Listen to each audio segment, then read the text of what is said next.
Welcome. This is Insight Now. It's a weekly forecast program with astrology and a guided meditation activation to help you make the most of your week. It's run by Pamela Cucinell, that's me, the astrologer, and Suzy Meszoly, master healer. We invite you to find out more about our individual work, Suzy Meszoly, SuzyMeszoly-healer.com, or insightoasis.com. For astrology, we look forward to your joining us every week. Please share with your friends.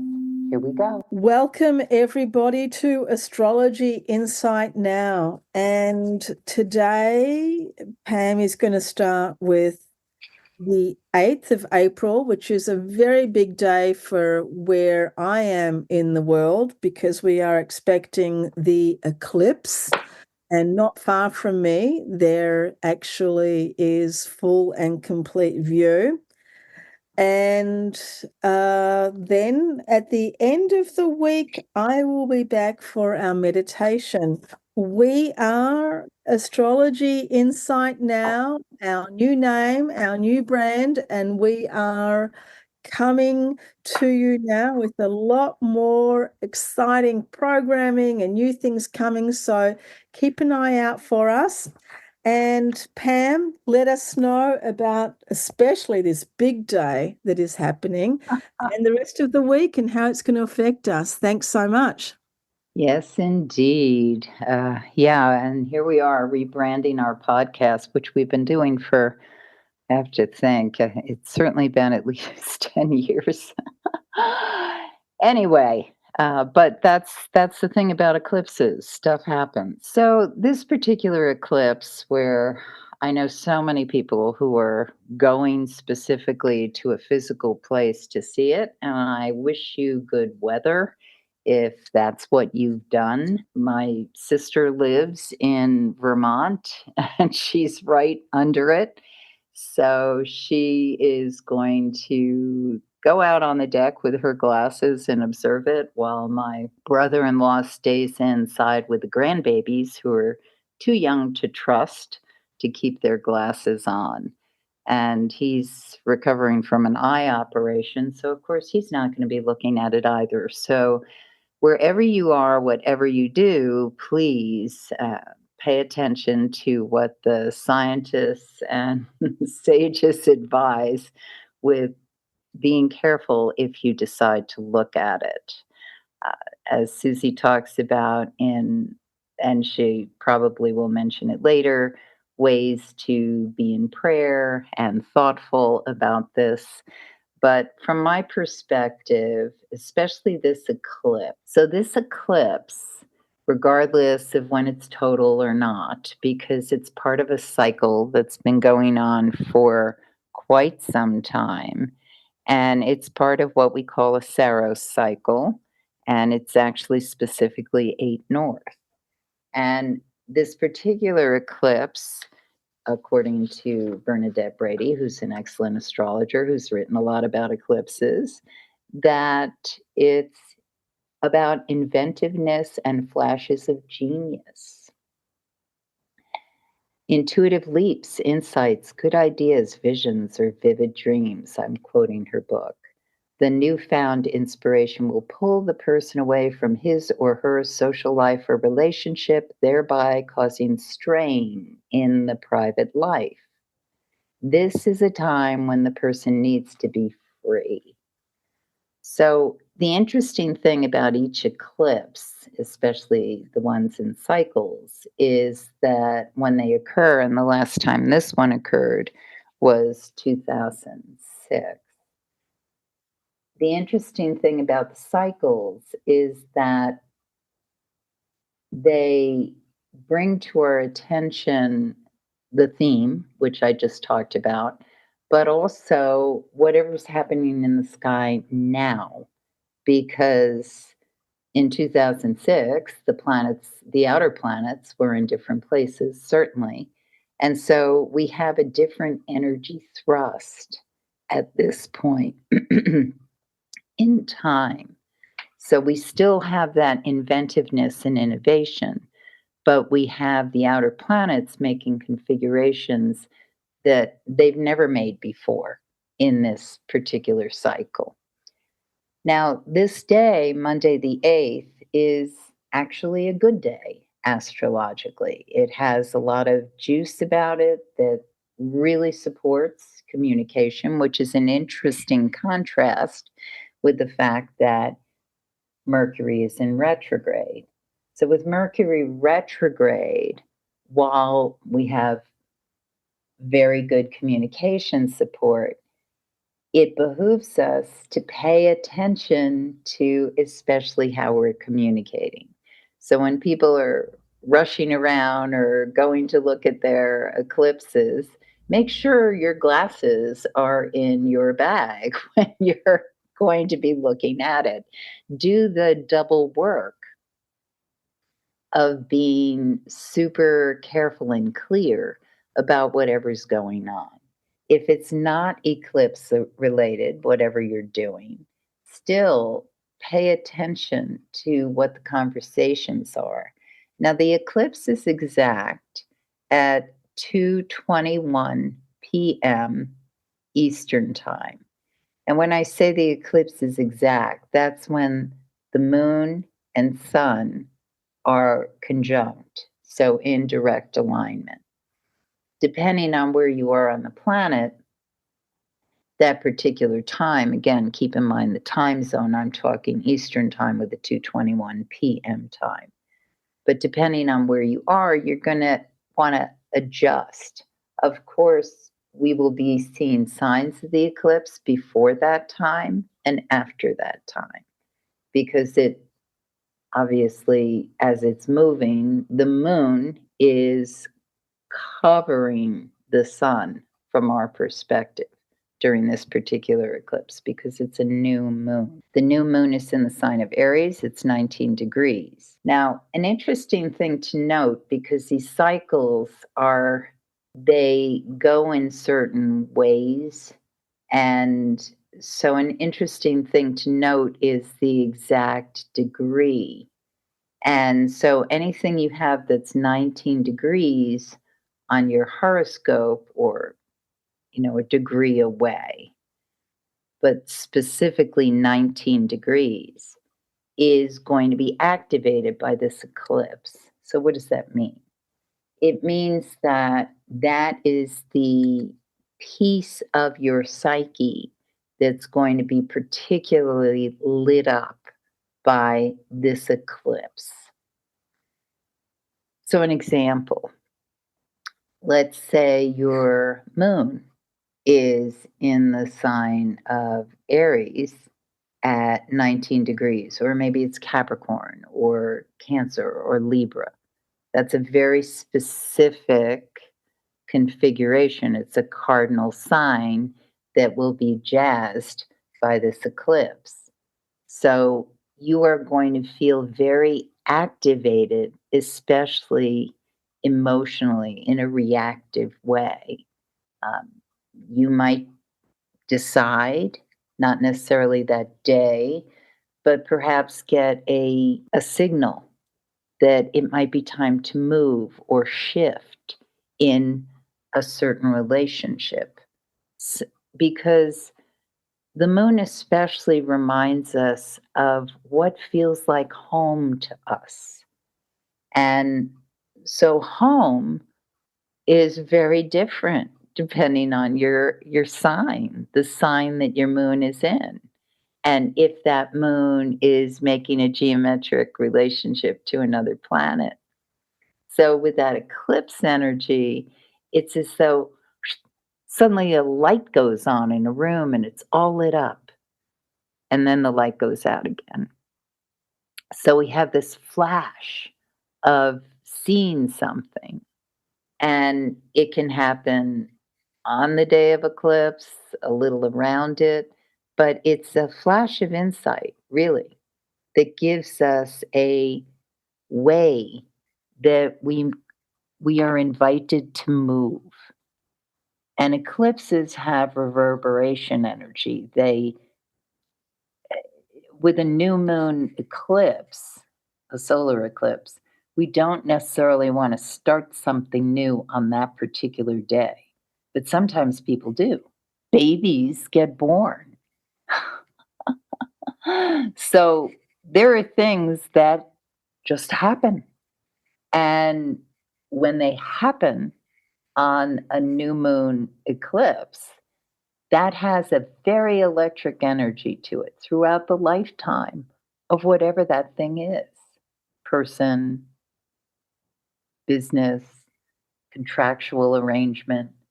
Not something an astrologer would generally recommend, but life happens.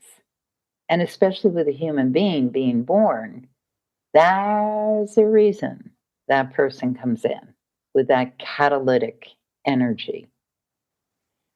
So, on this day, especially in preparation for those of you who are listening to this before specifically the 8th, it is a new moon. So, before that happens, when we're in the dark of moon period, always with a new moon, we want to think about what it is we're bringing to birth. What are we bringing in? And what do we not want to hold any longer? Anyone who's actually given physical birth knows that you have to, the water has to go. And also, you have to be willing to allow that baby to be born and enter in to the world, the unpredictable world that there's only so much a parent can protect. And so that's what happens when we birth this nation, this idea that we're bringing in. It's so small, perhaps, or fragile, or maybe it's something we've worked on a long time. And now it's time to get more visible, to get more seen.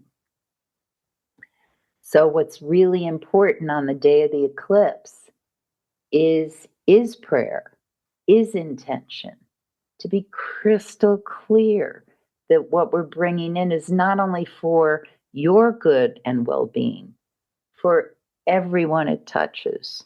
And that's why we can expand the energy in a prayerful, thoughtful, intentional way and spread possibilities of rebirth, loving more, creating more, sharing more. Because Aries is the sign of the warrior.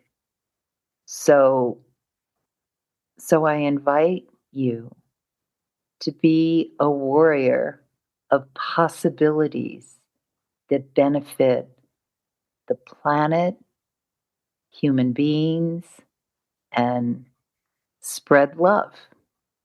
Okay, so that's Monday the 8th. The moon goes void, of course, at 10:39 p.m., after which time it's good to basically recharge, cool down, and invite in that moon in Taurus that comes in at 7:23 a.m. on Tuesday. This is a really juicy day, as is the next one, for letting that inspiration, idea, thought out to spread its wings a little, not necessarily to launch. It depends on other things going on, but to give it more voice, focus, and intention. We want to be a little aware of the morning because there can be some power struggles or challenges, especially for some of us within self. And then once we get into late morning, then we're much more clear as we hit midday as to just staying in that focus of where we're going, what we're doing, and how we're following through. Very strong energy with the moon in Taurus, very strong for creativity, for following through, for doing something that's been in motion that you want to really bring to the finish line. Steady.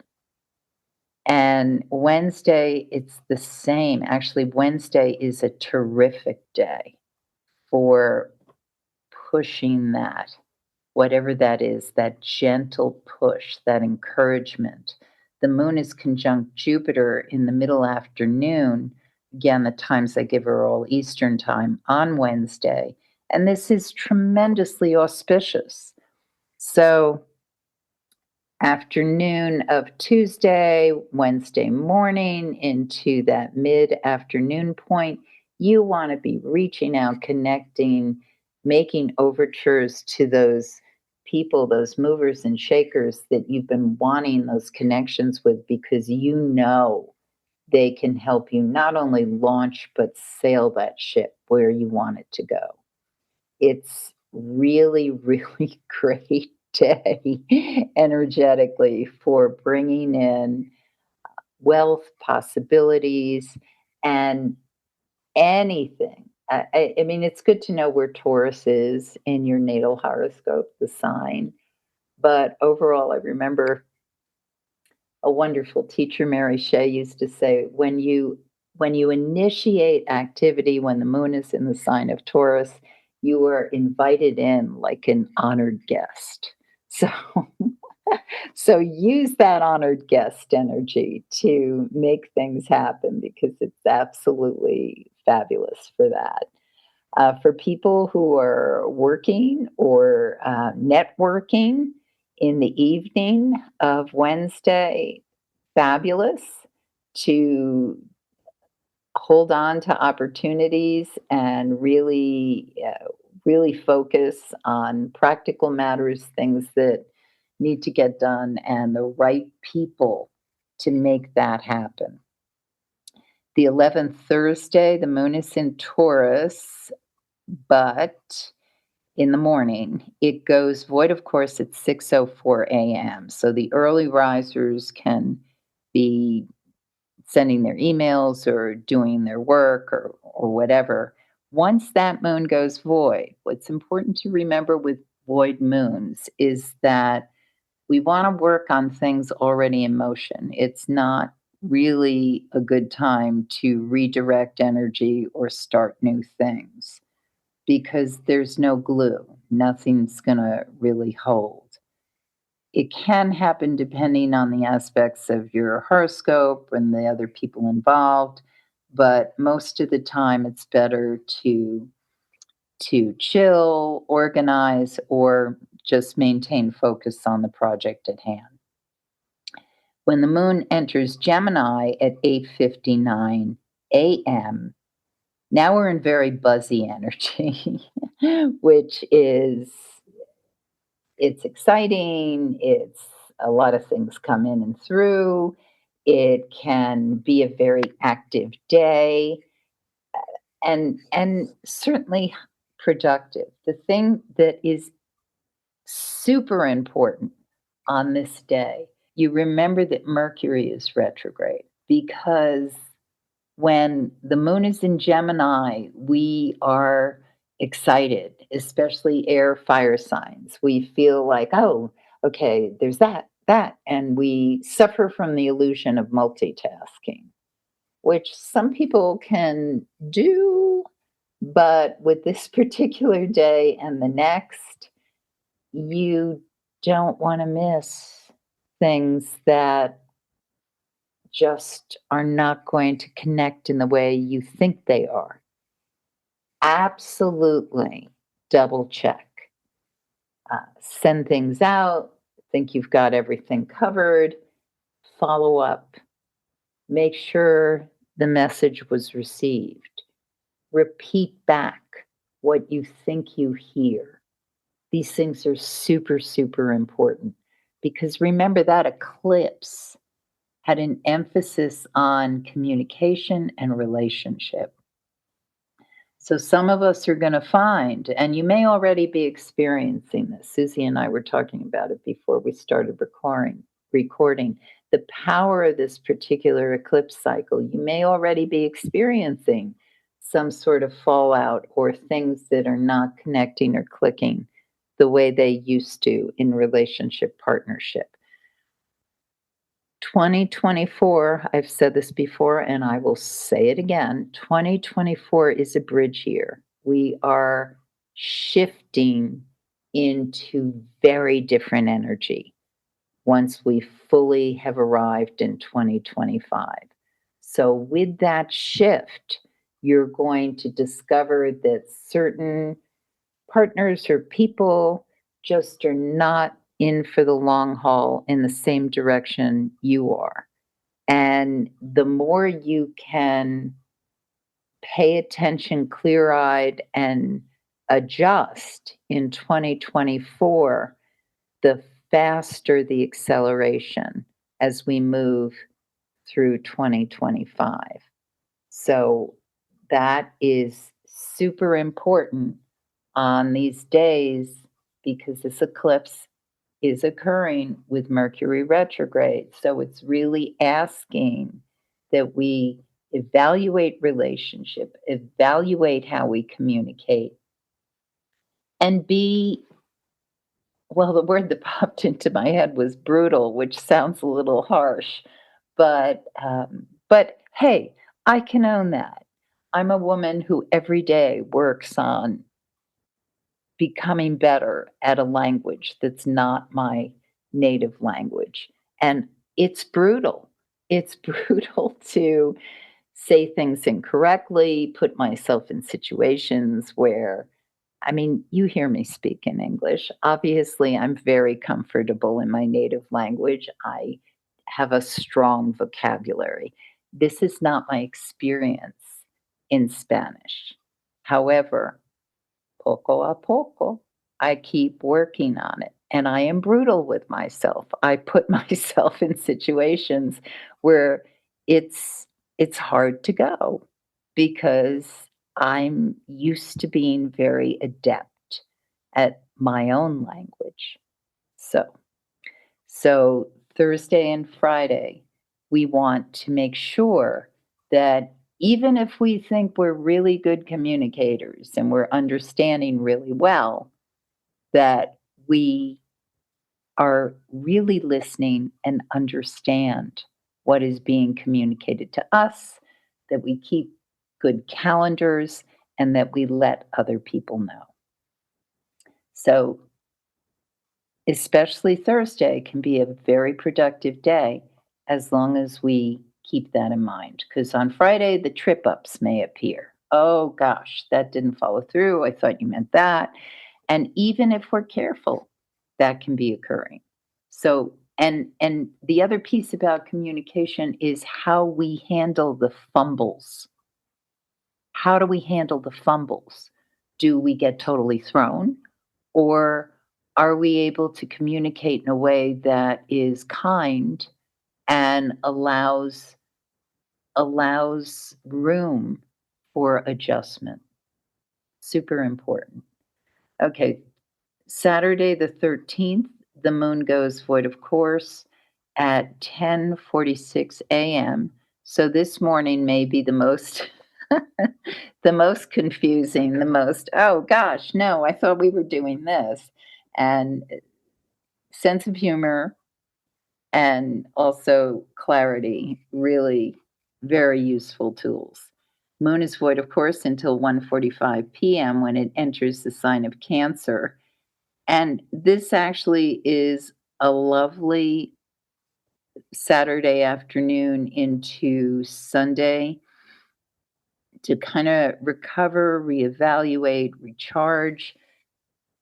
Be kind to yourself these days. Let yourself sink in to whatever you need with food, with relaxation, lots of water, gazing at a body of water. It's floating. Very good regenerative weekend that sets us up for the next week, which probably will be rather active. And now I turn it over to Suzy. Thank you so much, Pam. And wow. The I think the I like the way that you repeat and remind us that this is really a bridge year and huge transformation.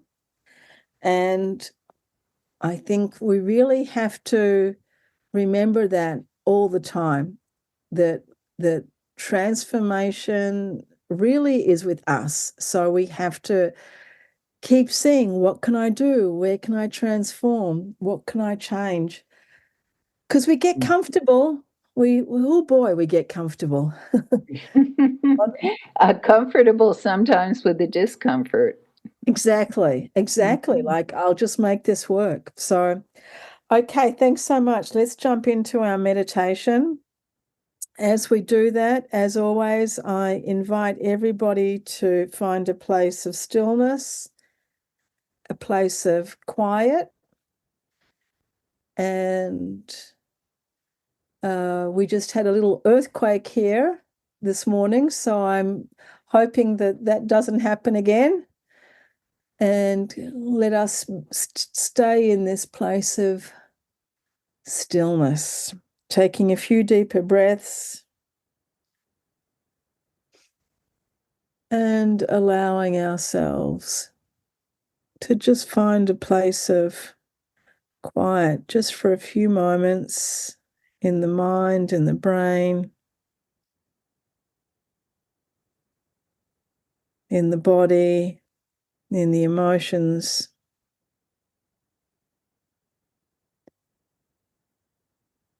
Kind of like when you take a snow globe or a bottle of salad dressing and you shake it up, and then just visualize everything just settling down,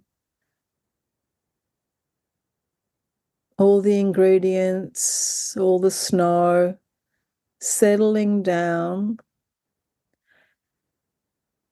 And if you tend to be a bit flighty or a bit restless or unsettled, you can visualize all of the settling down as actual substance, as actual weight, and just really just push your bottom down into the seat, into the ground, and feel like you're bottom weighted, that you're heavy weighted at your root, that you have like a lead filling in the bottom there, holding you down, grounding you during these times of change, during these times of transition, of eclipses and earthquakes and upheavals. Allow yourself to be settled and grounded into Mother Earth, even as she herself is changing. We can be grounded into that energy field.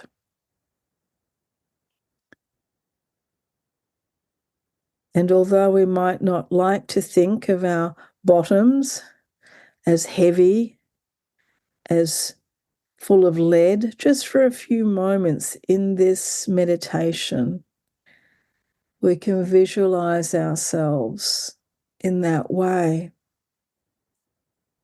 Solid, connected to earth, grounded. If we want to, we can move, we can be flexible, we can bend, we can do all sorts of asanas, all sorts of yoga postures, we can do all sorts of gymnastics, but we're coming from a place of groundedness, a place that is stable, where the mind is stable,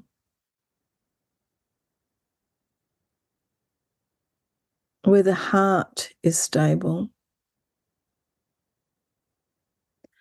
And as you become more stable, you also become more aware or more sensitive to those things that disrupt you or those things that give you a weird feeling or an uncomfortable feeling. And you can look at them from a very straight, focused, and clear view. When I hear this, when I see this, when I'm involved with this, how do I feel? How do I respond? How do I react?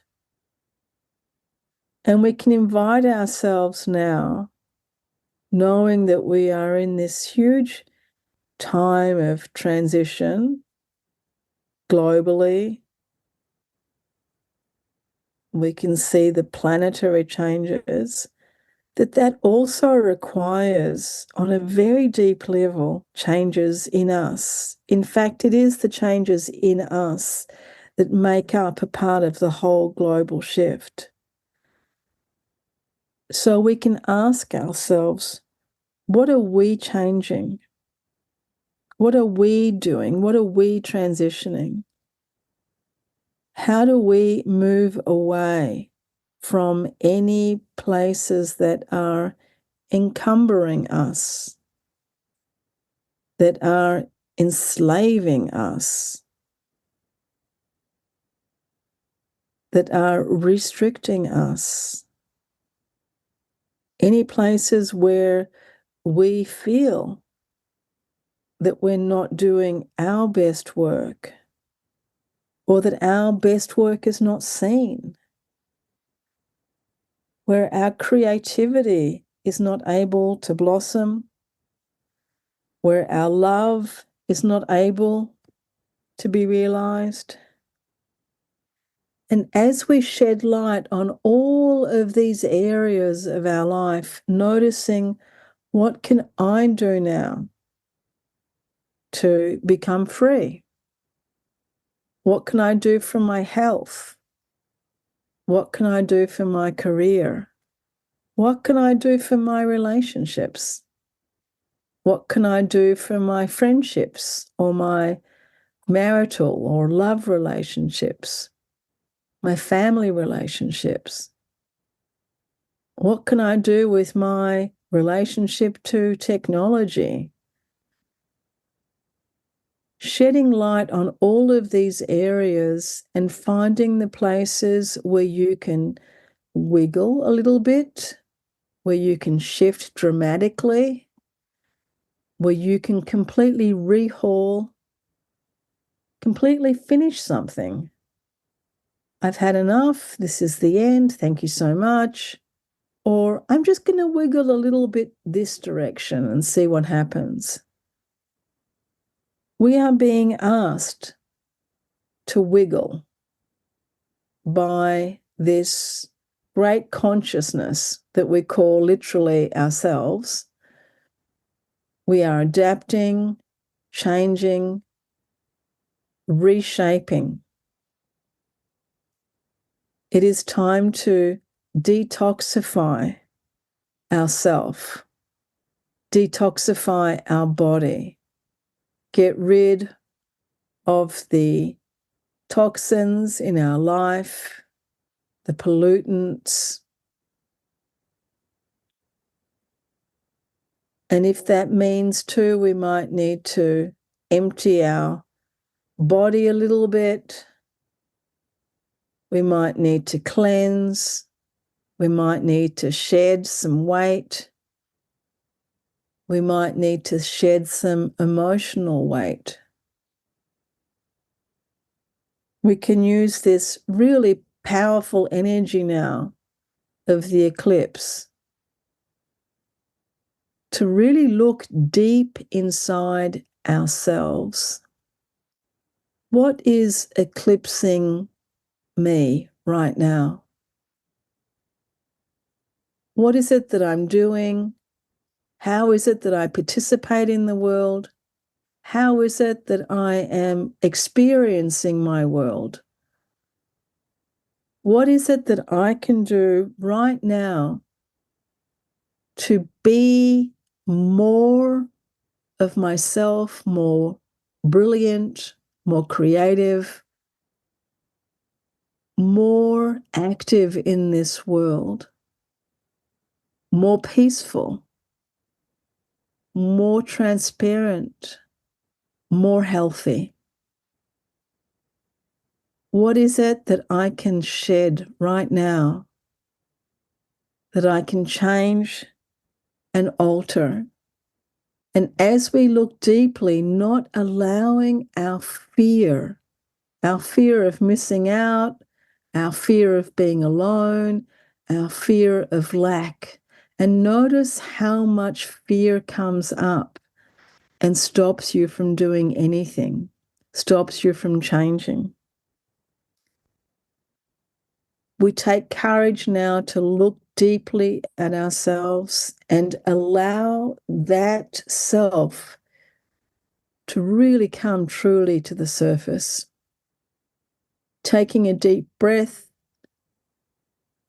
opening our eyes, grateful to be here. Thank you so much, Pam. Thanks everyone for joining us, and love now. You have been listening to Suzy Meszoly and Pamela Cucinell of Insight Now. If you've enjoyed this program, consider a donation. You can find how to subscribe or a link for that at astrologyinsightnow.com. We invite you to join us again for next week's podcast. Please share with others who can benefit from insight, and have a stellar week.